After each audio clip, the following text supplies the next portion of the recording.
Russia has always been defined by secrecy and controversy,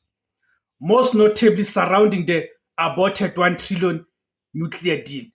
And to Jacob Zuma's credit, now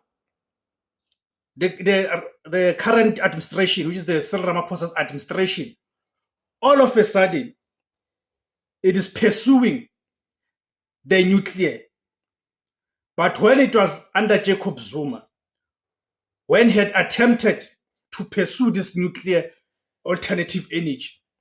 there was a lot of backlash from the West and, of course, using their proxies within the South African political system. So, but the latest revelation of a secret letter from Zuma to Russia has once again exposed his pattern of engaging in high-stakes shadow